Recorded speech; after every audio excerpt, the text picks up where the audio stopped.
So yeah, just keep in mind it's gonna be like a very, very laid back podcast, right? So Yeah, yeah, for sure. man, I want to add like more dynamism to the podcast, and I know you're a huge content creator on sports.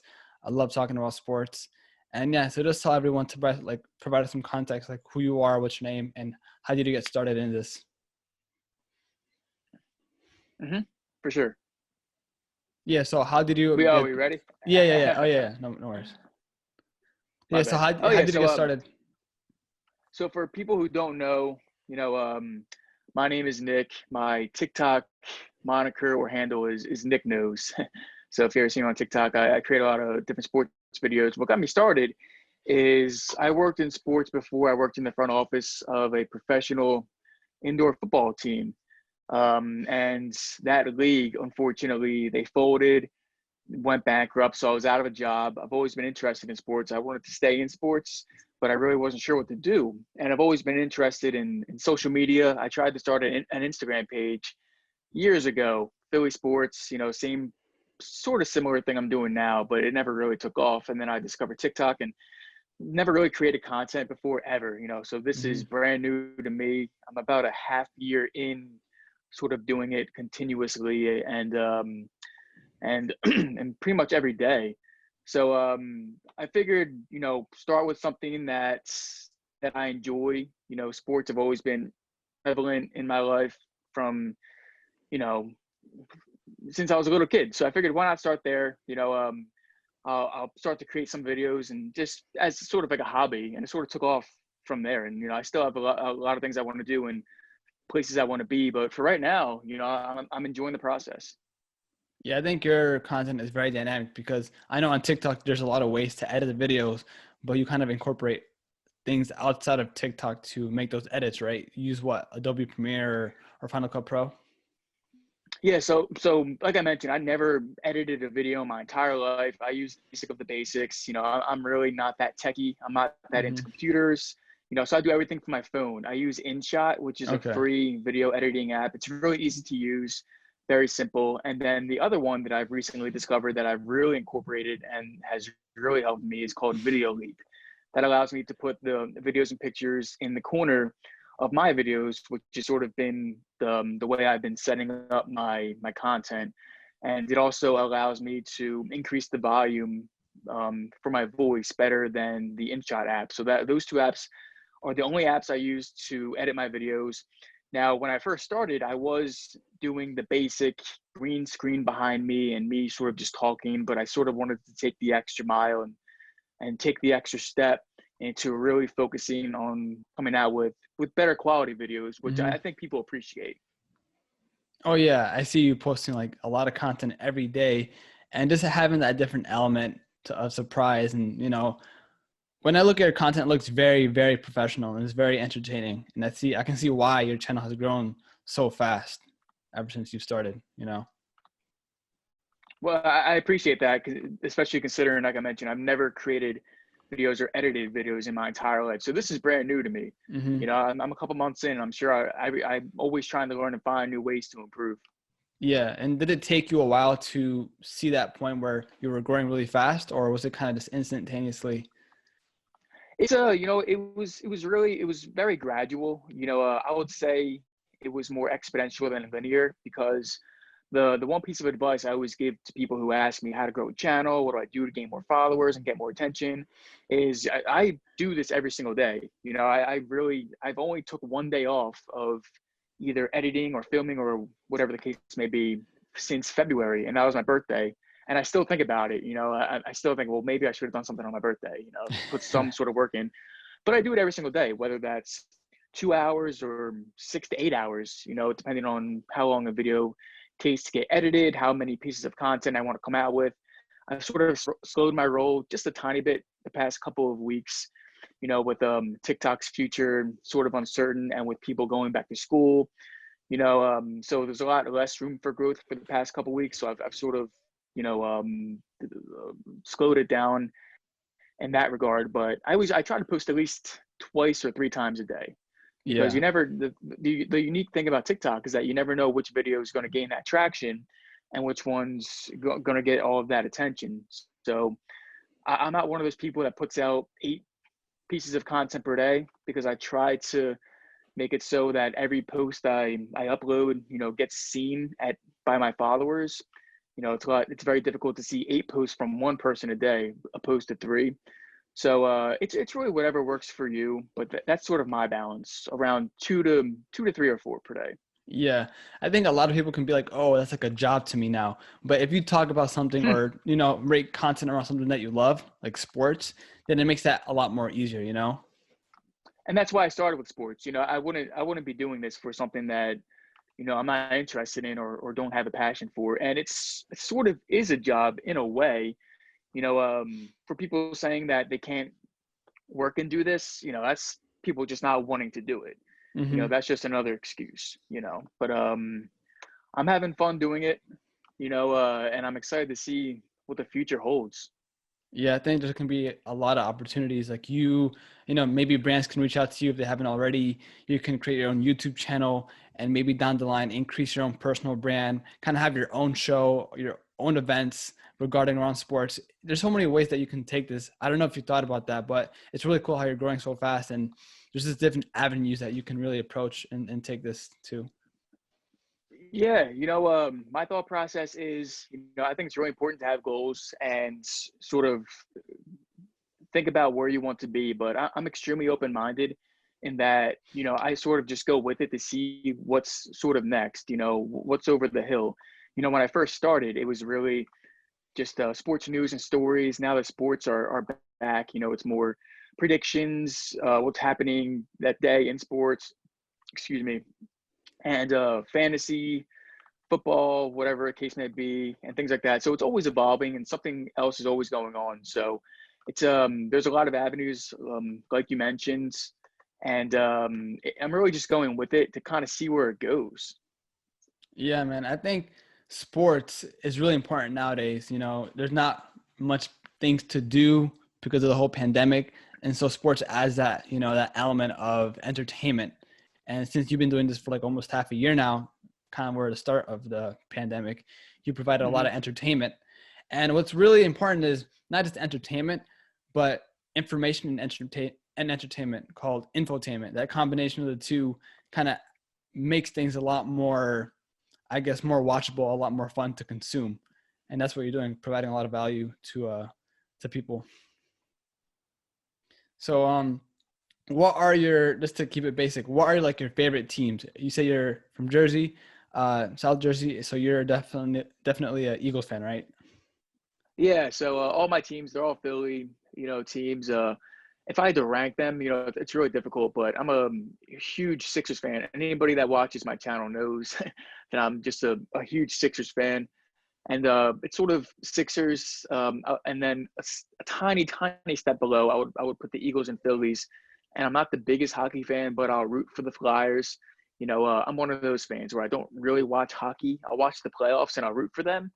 So a lot of people call me, "Oh, you're a fake fan." Well, I mean, I'm admitting that I don't really follow hockey, but I'll follow the Flyers. I'll root for them. But now that football is back, it's Eagles season. Tough week 1, but I really didn't have Hmm. high expectations in the first place for this year, at Yeah. least. But when they won that Super Bowl, was that a season that you kind of expected them to go far, or was it kind of? I think it was more like a spontaneous sort of season, right, where they really killed in the playoffs. Yeah, so I expected Carson Wentz to have a huge season, which he did. He was the MVP until he got hurt. But I really don't think anybody expected them to perform as well as they did in the regular season. I don't think anybody thought of 13 wins or whatever it was. And that season, it's actually funny. My buddies and I, we try to go to an away game per year. We happened to go to the Rams game that season, which happened to be the game where Carson Wentz got hurt, tore his knee up, and Nick Hmm. Foles came in to replace him. And at that moment, I remember being in Los Angeles and saying, "Oh my God, I can't believe Nick Foles is coming in." I see him trouncing onto the field. I had like $300 on the game. I'm like, they're gonna lose this game. The season's over, and they ended up winning the game. And it was just a ridiculous Super Bowl run. Like it was unbelievable. It was just crazy. Yeah, Nick Foles definitely put in some work. I felt kind of bad for him because the next season he wasn't going to be the starter, and so he had to move on. Yeah. Yeah, a lot of people were really pushing for Nick Foles over Wentz, and I'm a huge Nick Foles fan, and I've been known to be a harsh critic of Carson Wentz, but that's because I know what his potential can be. I'm tough, because he can be so good.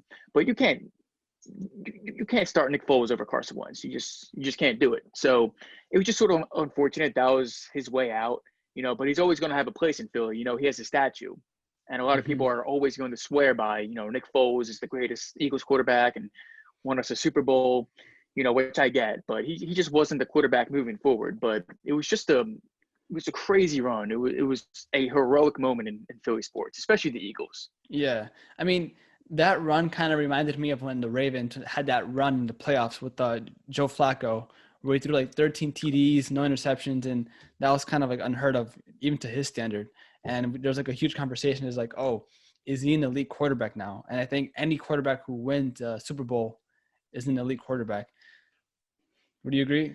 Yeah, it was it's really similar because Joe Flacco, since that moment, he's really fallen off. Joe Flacco is actually from 20 minutes where I'm from. So a lot of people root for Joe Flacco down Hmm. here, and I know his dad. He used to work out at a facility I used to work at, so I sort of had been around just Joe Flacco in general, and sometimes you just have some magical playoff runs. Sometimes it just happens, and in that particular case, it happened for Joe Flacco. Ravens are my second team, so I was happy to see it. And then he just sort of fell off the face of the earth from there. But I wouldn't say that if you win a Super Bowl, you're an elite quarterback.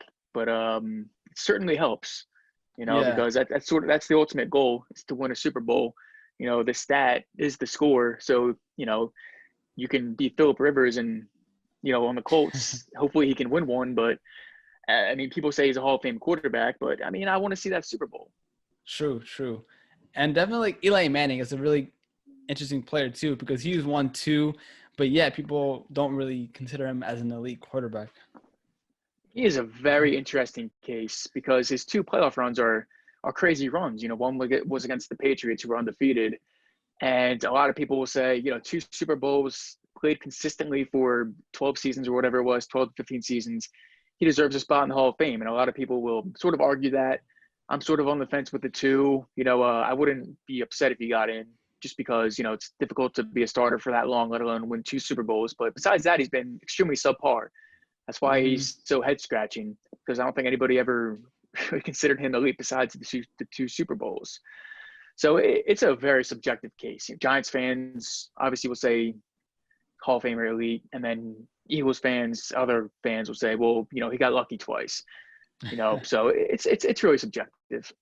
Yeah, and I think that's the beauty of sports where you can have favorites, but you don't. At the end of the day, you're not going to know who's going to really win. Yeah, that is the beauty of sports because we all have different opinions. We all have different views.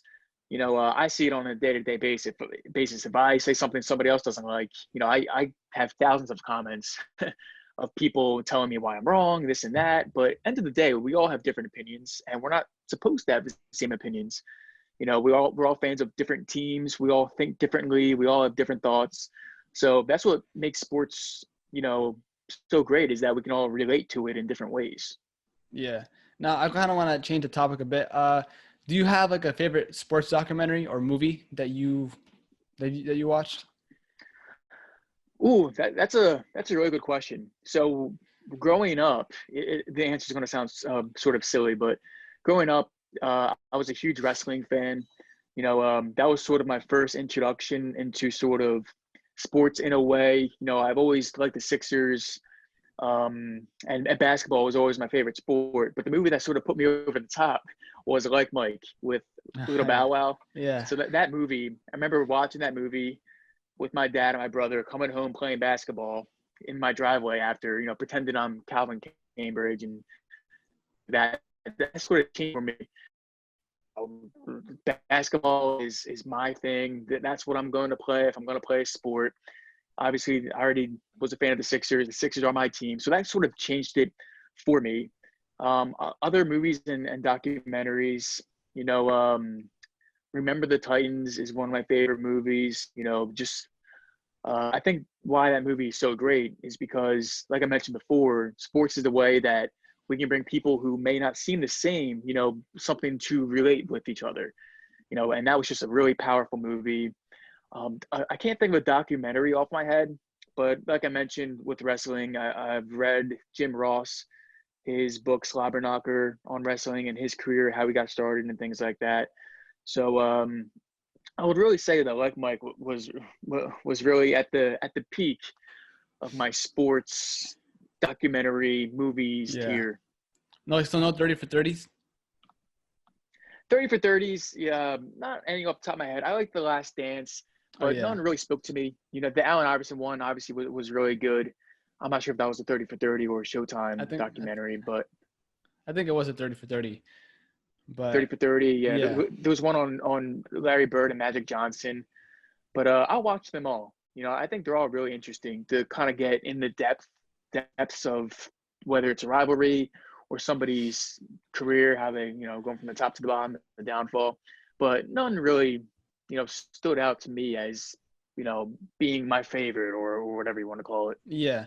Speaking about the Allen Iverson documentary, it's kind of cool because they talked about how he kind of revolutionized basketball and kind of he was like an iconic figure, in basketball, like in the court and off the court.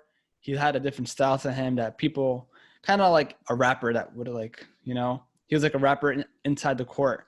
And a lot of people kind of Mm-hmm. emulated that style.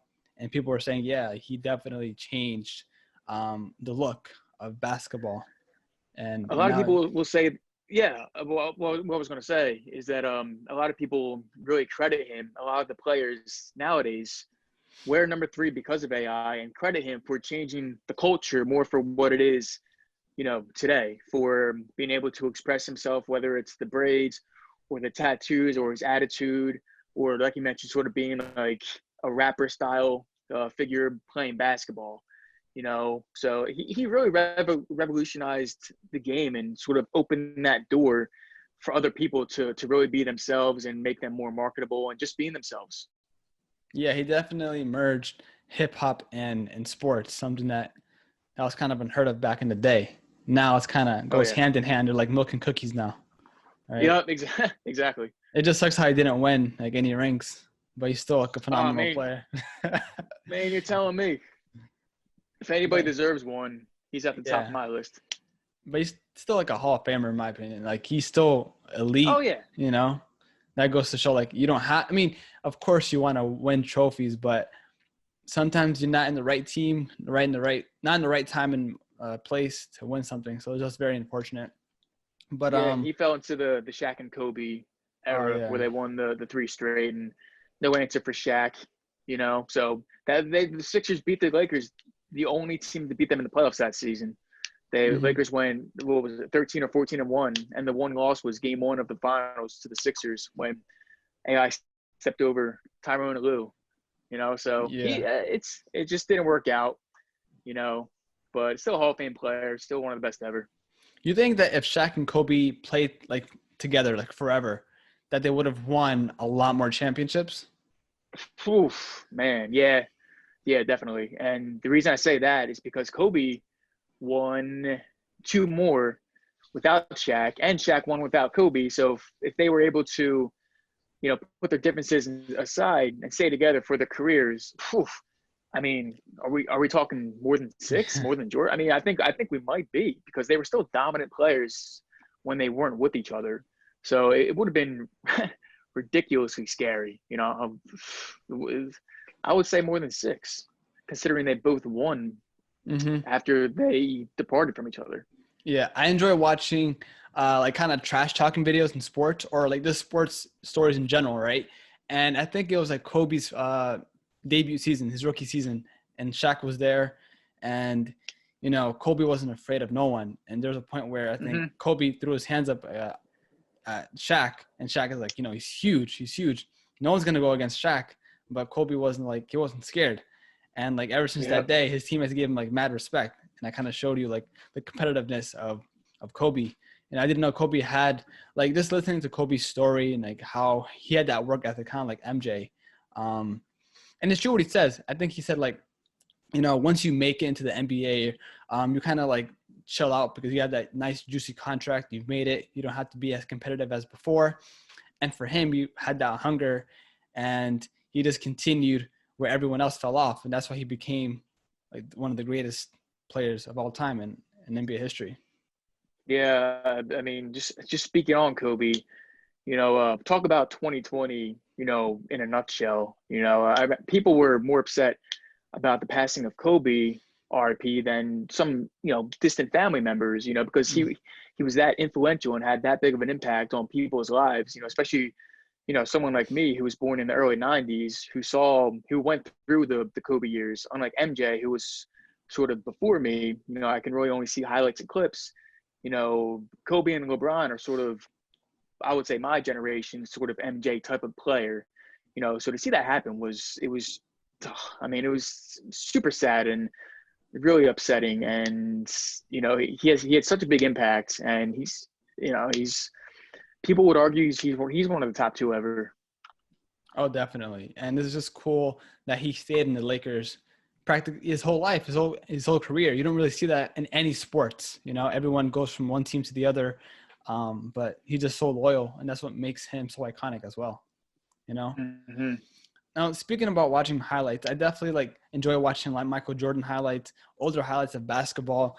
And there's always a topic do you think the sports in general doesn't have to be about basketball, but do you think nowadays sports has become a lot more soft? Well, if we're comparing it to earlier years, yeah, 100%.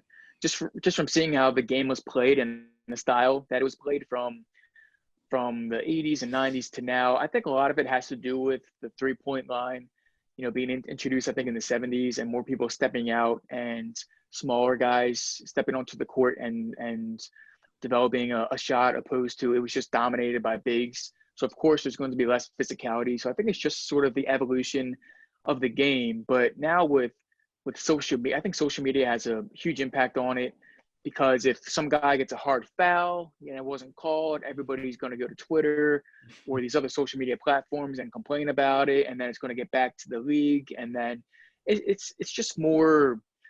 I don't even know if soft would be the right word, but I just think people are just more aware nowadays.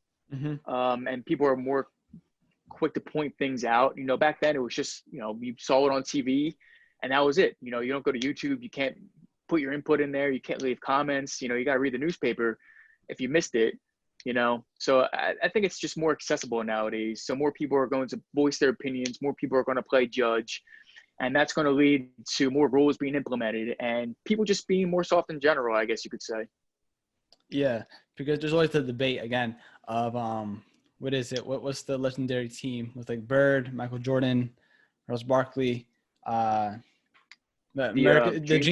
dream team, and they say even the players that played in that team will be like, yeah, there's no way you're gonna beat us, even if you had the best players in modern basketball. I'm sure every great team will say that about any modern team, but I would probably bet on them if I had to. Yeah, I just love the trash talking between NBA players. I think NBA players have the best vibes in terms of trash talking compared to any other sport. Maybe football can rival that. I would definitely say basketball, and I think a lot of it has to do with also them being so visible on the court, opposed to football. I'm sure there's a lot of trash talk that we don't hear. Oh yeah. Being that they're under helmets and the camera isn't really on their face, and there's a lot more players on the field opposed to basketball.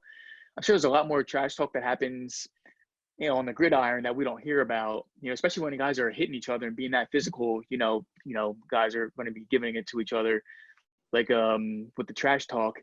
Whereas basketball, it's more entertaining because you can sort of see it happen firsthand.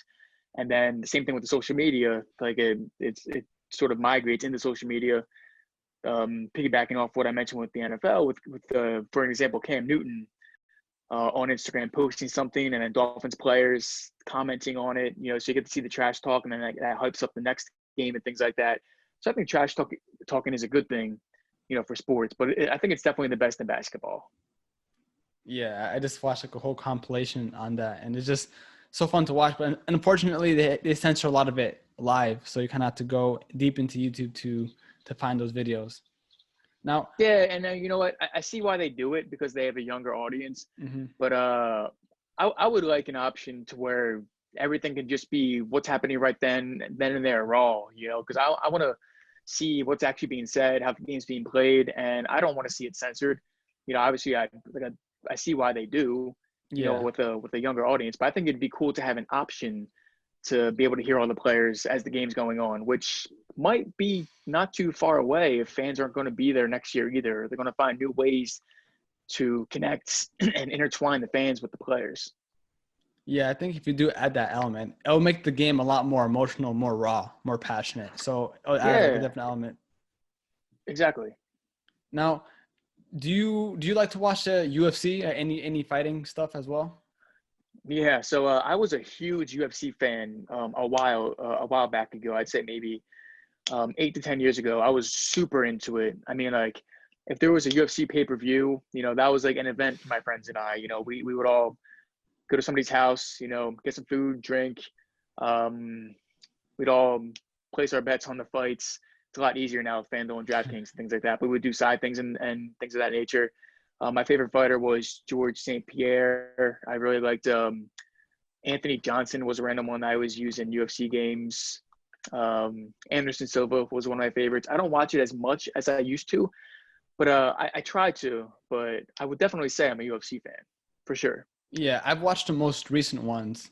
I think I think it was the last two, not the one that just passed, but there was another one where there was these two girl fighters, and literally this one girl had like a hemorrhage. No, it's not called a hemorrhage, but her skull kind of like was inflated. I forgot what the name of the fighters were, but it was just crazy. And the fight after that was the main event, but that fight before the main event was actually what took everyone's attention.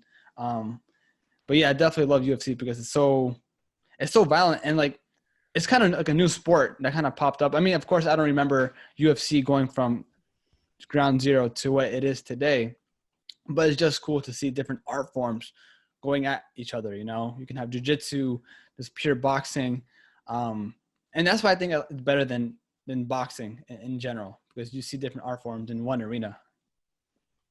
It's sort of like an evolution of boxing. You know, in the early UFC days, they wouldn't have any gloves on, and it was just let's put these two guys in there. You can do anything to each other besides a couple of illegal moves.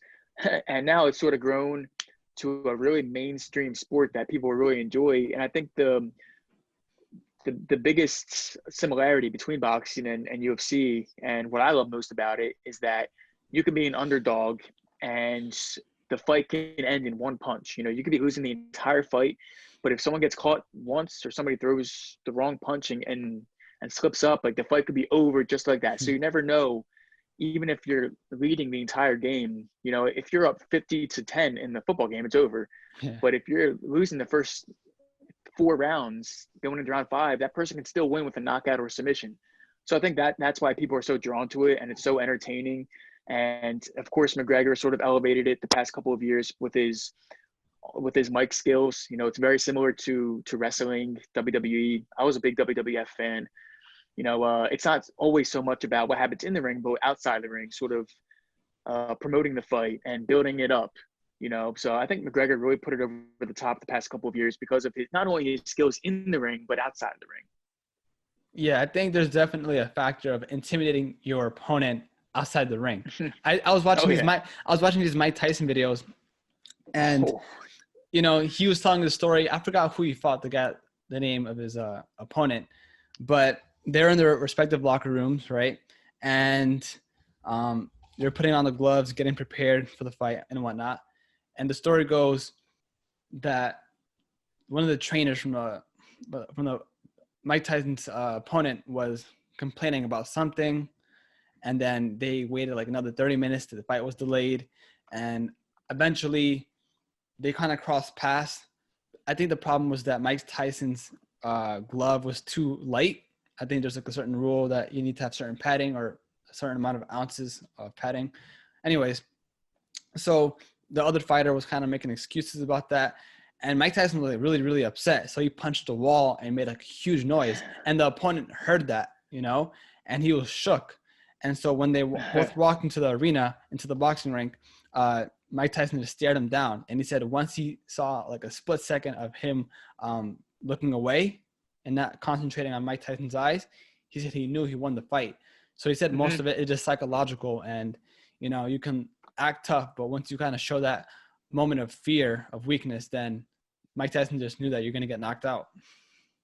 Yeah, he's a shark, smelling blood in the water. I think one of his most recent quotes, since he's fighting pretty soon, I think it's September, or no, not September, maybe October, whenever he's fighting Roy Jones Jr., was that fighting is 90% mental. And if you're a tough guy, you're just a tough guy that loves to fight, you're going to lose because half of it's mental. And going back off to the point of looking the opponents in the eye, I remember when Conor McGregor knocked out Jose Aldo under 10 seconds on the when they go to touch gloves, Aldo was staring at the mat while McGregor was staring right at him. And at the moment I said, McGregor won. That's it. The fight's over. This guy is not looking McGregor in the eye. He's either scared or nervous or he's too weak to do it. But McGregor's going to win this fight. And then the craziest thing happened. He knocked him out in a couple of seconds. And I actually just got inspiration from you and a idea for a video, because now I'm thinking of athletes who I would have loved to watch in their prime, from the 70s, 80s, and 90s. And Mike Tyson would be up on that list, high on my list. To see Mike Tyson sort of in his heyday and the building up of the fights, and he was considered the best pound for pound fighter in the world, and people say he's the best ever. So that's somebody I would really enjoy going back in time and watching live, whether it be at an event or just, in your home, of being around it. Mike Tyson's up there. Yeah, I have this one friend in the gym. He's about to turn 50. He's like 46. And he remembers he lived through that time of when Mike Tyson was the thing, like the hot, like everyone's attention. And he would literally tell me like, yo, people would go to, there's no point of watching the fight, because he would go get a snack or use the bathroom, come back, and the fight would be over because he'll knock out his opponent in 5 seconds. And he was like, what's the point of like paying pay-per-view if the fight is going to last like 5 seconds, And he said, yeah, that during that time, Mike Tyson was like the center of attention. And it was just crazy, especially at that young of an age, a champion, a world champion. And, he had so much around him, Very interesting story. And he had a lot of his fights in Atlantic City, at Trump Plaza. A lot of his championship fights were there. It was sort of the poor man's Las Vegas. And I used to work in that building. Oh, damn. So it would have been really cool to see him fight in that building since I'm from the South Jersey area. But that place went downhill. Not much goes on there now, but would have loved to see it in its heyday for sure. Yeah, and he still looks fit. Like you said, he's training for against Roy Jones Jr.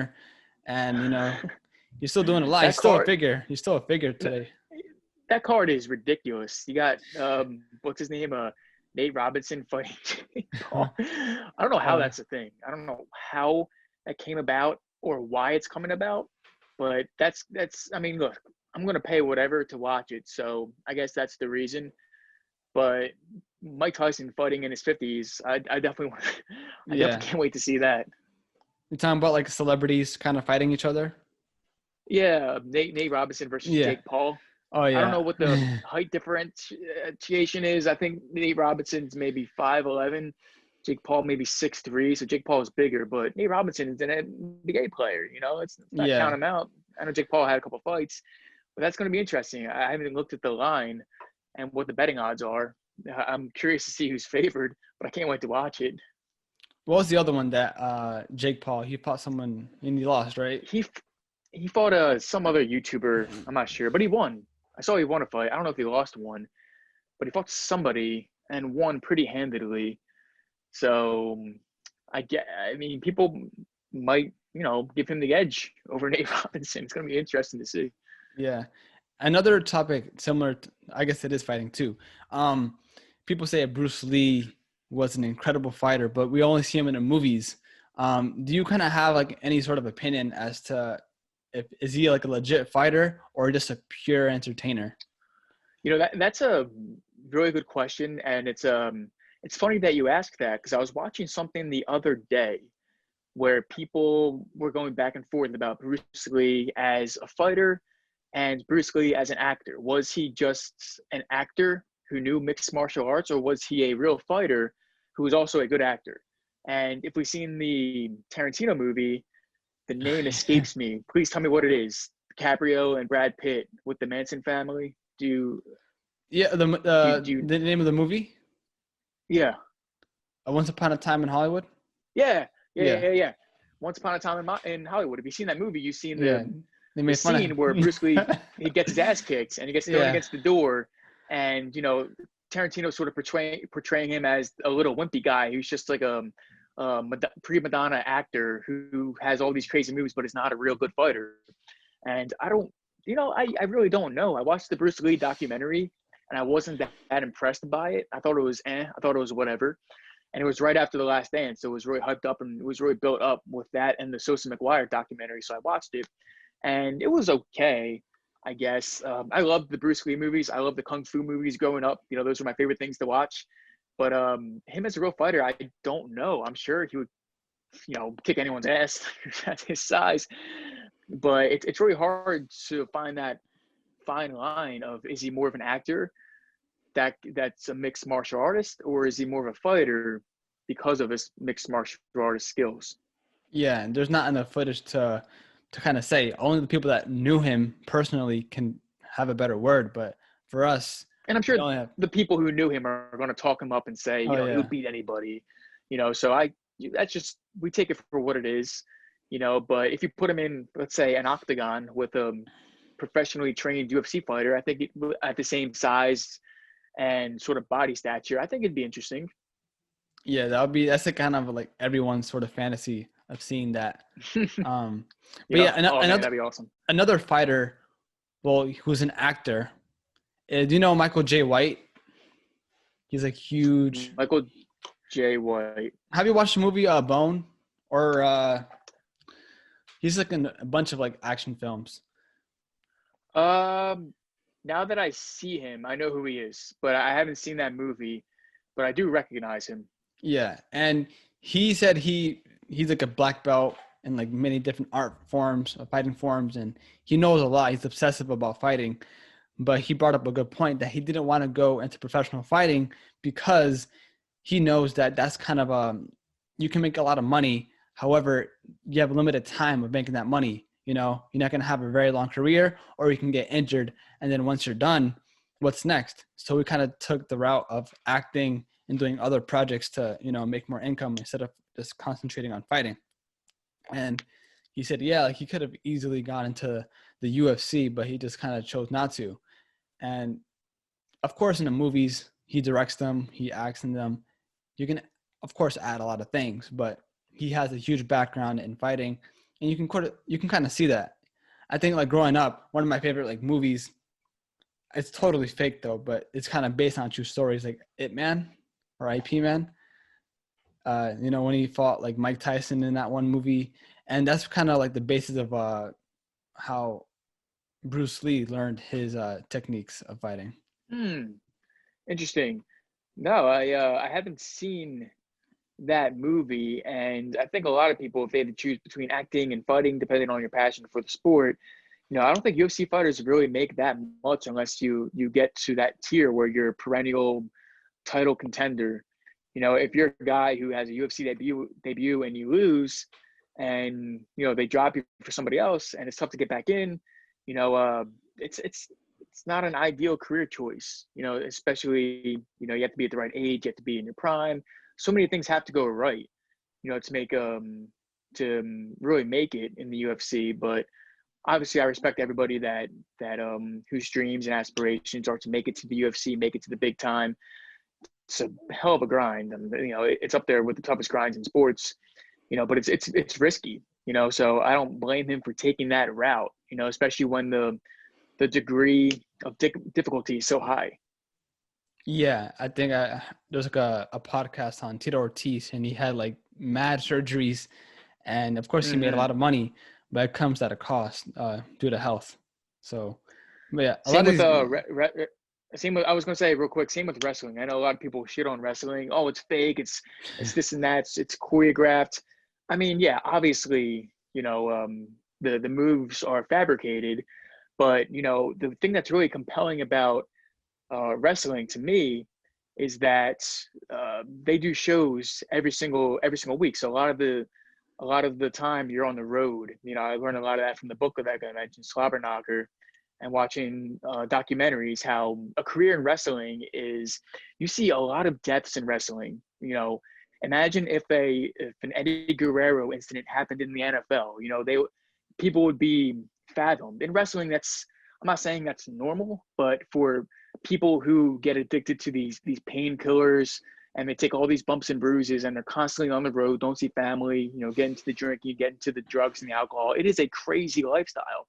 And I think it's so compelling, these guys jumping off of the ladders and going through these tables and doing all these crazy things, for people to sit there and say, well, it's fake.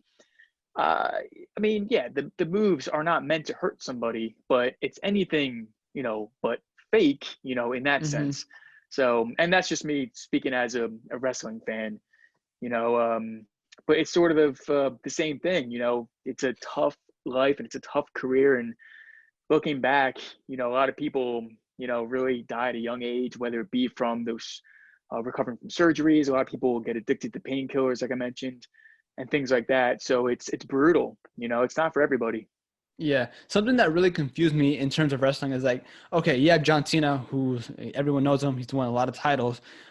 So if wrestling is like fake and they kind of choreograph everything, how do they choose the winner? Like, why John Cena every time, or opposed to another wrestler? Yeah. So another thing I learned in the book is a lot of the times, it's all done in these creative meetings. When I'll use Vince McMahon as an example. He gets with his creative board and they try to figure out what's the best way to get the audience as interested as possible in these certain guys, or certain like different types of matches. If their guy is Stone Cold Steve Austin, they think he's the most marketable, he can make them the most money. They're going to put the title on him. They're going to have him feud with somebody else, maybe lose the title, and then build up a rematch months and months and months for a pay-per-view where anybody's going to pay any amount of price to see Stone Cold beat that villain. In wrestling, it's called, if you're the good guy, it's called the baby face. You're the baby face. And if you're the bad guy, you're the heel. The heel's job is to get the baby face over. And you'll give the belt to a heel just so the baby face can win it back. Cena was a baby face. So a lot of the fans gravitated towards Cena. So he would hold the belt, he would lose it just so he can win it again, if that Yeah. makes sense. No, it So does. it's all creative. It's all what they think is best for the company and how they can make the most money. Yeah. I And would love to be in those meetings. No, it makes sense. But another cool aspect of wrestling is that a lot of those guys, they have a bunch of opportunities outside of wrestling, in terms of entertainment. You see in John Cena, he's in a couple of movies and Mm-hmm. a bunch of other wrestlers too, Yeah, a lot of it's acting. Mm-hmm. A lot of it isn't just in your ring, like I mentioned with McGregor. A lot of it is what you can do with your promos, being on the mic, how you can get the crowd pumped up, how you can work the crowd psychologically in the ring. And that's why The Rock was so successful. That's why he's doing what he's doing now, because it's a lot of it's acting. These guys are in character. These guys aren't really villains, in real life. You want them to be, you want the fans to think they are. And old school wrestling, you really believed that this guy was, a piece of shit. He was really that bad of a person. But in real life, these guys are buddies, backstage, most of them, so, Yeah. and that's sort of, it's called kayfabe. Kayfabe is sort of keeping the secrets, not revealing that what happens in the ring isn't reality. In a sense, these guys are all in characters, but now it's sort of out in the open. Everybody sort of understands. Now it's more of like a TV show. You have a wrestling match each week and you build up these storylines and then the fans can follow. They just so happen to be wrestling in a ring. Yeah. And now there's like action figures with these wrestlers. Yeah. I Yeah. loved the action figures when I was a kid. I had so many. I was going to say, have you ever thought why, when you watch a game and there's bunch of sponsors. Even when you get a sports shirt, you know, there's a sponsor, Nike or whatever. Have you ever thought, like, how do these brands make money just having their logo printed on the shirt or on the building? You know what I mean? Have you ever thought about that? So yeah, for sure. Part of my job working in the front office of the Arena Football League, a lot of it was trying to prospect for sponsors to Okay. put their logo and their names on the padding on the field in the stadium somewhere. And it's the same sort of concept that where brands pay influencers to wear and show logos and names, and it's really just for awareness. It's for brand awareness, and it's to lead to potential sales. A lot of what we digest, unconsciously, is what we see. You see these quick 3-second commercials, and you think, man, a company paid hundreds of thousands of dollars for that quick commercial, but you see it, and subconsciously you bring it in, and then when you see that place in person or somewhere else, you're going to think back, and it's going to be something that you're familiar with. I've seen this somewhere before. It's sort of a comfort zone to me. Maybe I should look in. Maybe I should see what it is. So I graduated Rowan University, a 4-year degree in marketing, consumer behaviors. It's really interesting to me why people do the things that they do. And a lot of it is done without us even knowing. All of it's psychology. If you just see something for even a split second, that could be the difference between going to McDonald's or Burger King. You see Mm-hmm. both, but if you saw a commercial a few days earlier of McDonald's, you're going to lean to go to McDonald's. It's crazy. No, I understand Just that. from seeing it. But the thing is that I'll watch a lot of soccer, and I like to, follow up on sports deals. So, for example, I'm a Chelsea fan, and Nike got a new 4-year deal, like a $300 million deal to be the sponsor. Same thing for like Manchester United. Same thing for other teams. They spend $100 million to have that logo for 4 or 5 years. Now I understand that what you just said, but how do you kind of measure the return on investment? Because that's a huge, huge investment. Yeah, it's I really don't have a solid straight answer for that. How to measure, what did that generate in sales? Yeah. It's really difficult. I'm sure that these huge billion-dollar companies have these different sort of algorithms and code on computer on different areas.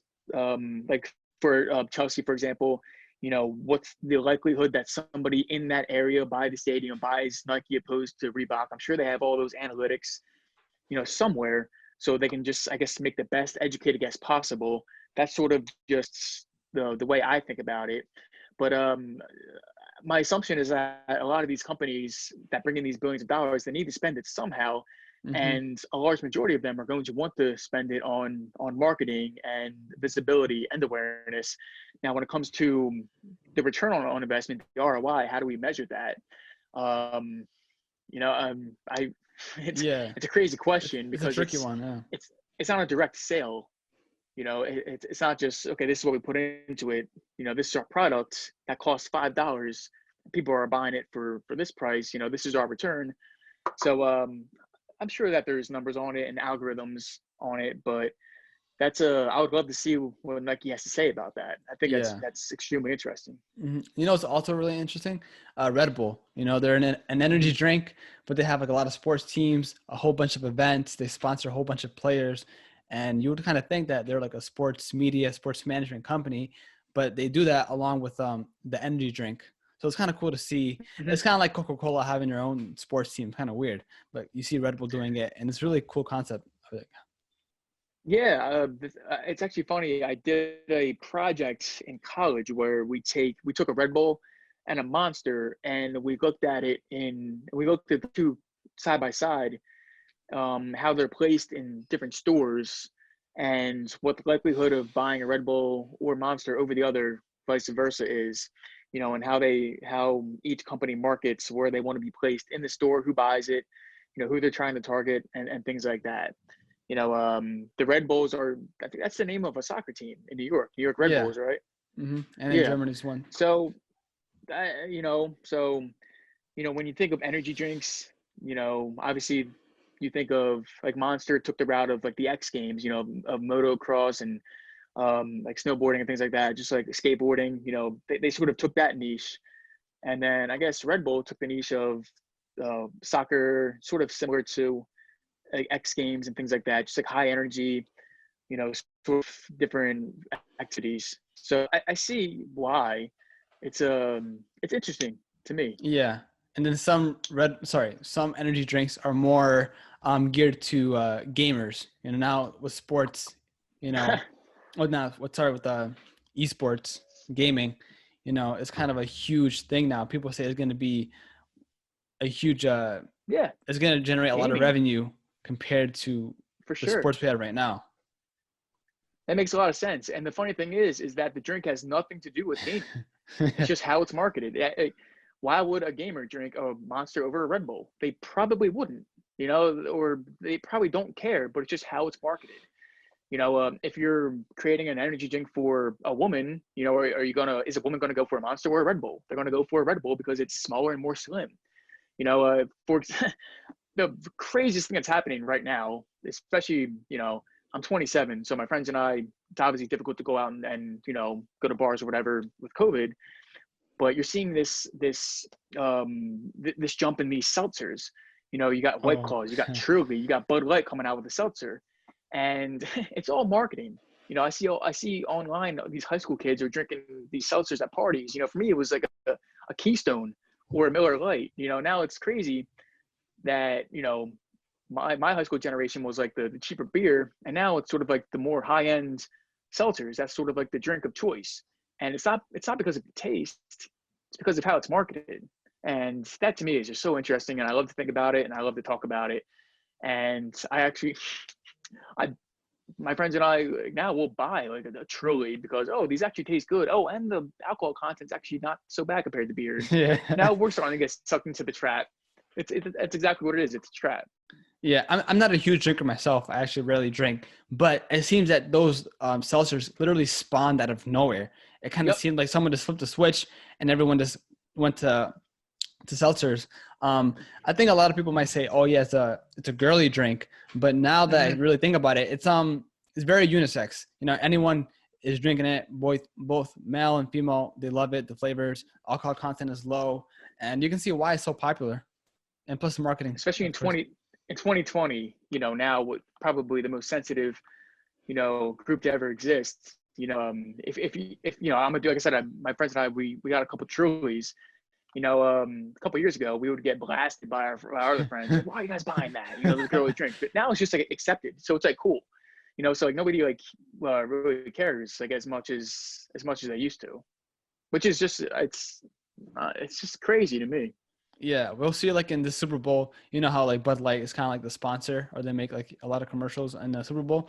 We'll see if they come up with Mm-hmm. like a seltzer commercial. I wouldn't be surprised if Yeah. they, No, right? I mean, if I had to bet, I would definitely bet that they have a Bud Light, their seltzer front and center, or one of their commercials will be Yeah. for the seltzer because that's the drink of choice now. hmm I can't imagine a Super Bowl without any real fans. I know in some games, I think in the Jacksonville game against the Colts, they had 25% of their maximum capacity. But I don't know. I can't really imagine like almost an empty stadium for the Super Bowl. I haven't thought about that, and that's going to be interesting because I can't see a scenario where they have a full Super Bowl, that soon. I don't see that happening. So whether it's 25% or they do something crazy, I don't know what it's going to be, but I think we're sort of dipping our toes into sort of VR and virtual reality, where you can buy a seat online in a sense and get like a front row view, like a courtside view, almost, hmm sort of like you're almost there, but you're watching it from your home, whether it be through VR goggles or whatnot. So everybody can have that view, and people will charge you for different views, stations or whatever it is. I think that's could be a possibility in the next few years, especially if fans aren't going to be able to attend the games in as much volume as they were in the past.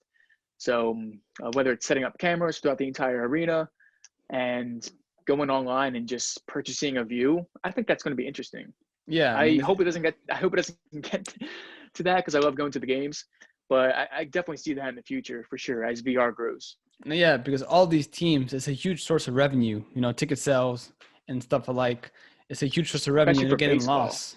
Oh yeah, for every team really, and they struggle to sign new players and make more investments. So it's really difficult. It's taking a hit on every sports team out there.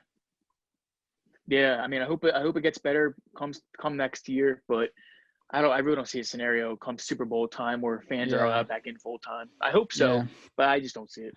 yeah. It might be a couple of years, even if we do find a vaccine. Um, I don't know, but I'm just glad that like sports are back. You know, NBA Hmm. playoffs. You have the football league, soccer's back on. The EPL just started.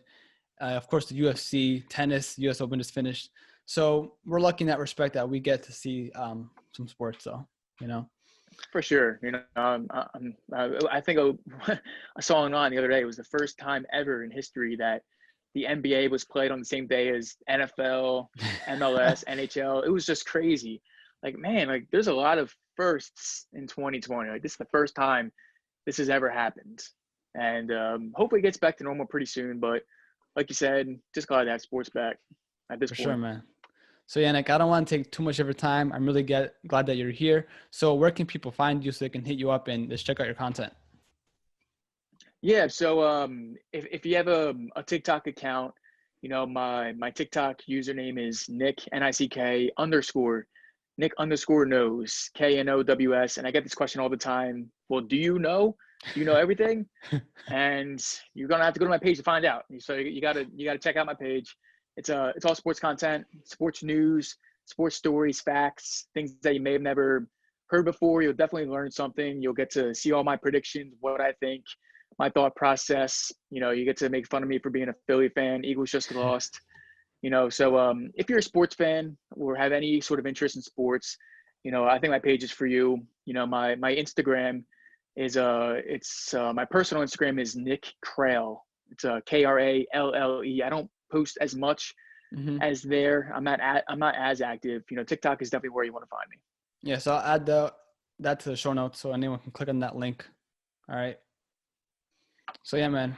All So right. I just want to say, yeah, it's hard being a sports fan. You know, you can love it or hate it. But yeah, man, I really do appreciate you being on the show. Hey man, thanks for having me. It was fun. It's always good to talk sports and things that are going on for sure. For sure, man. All right. Take care, all right?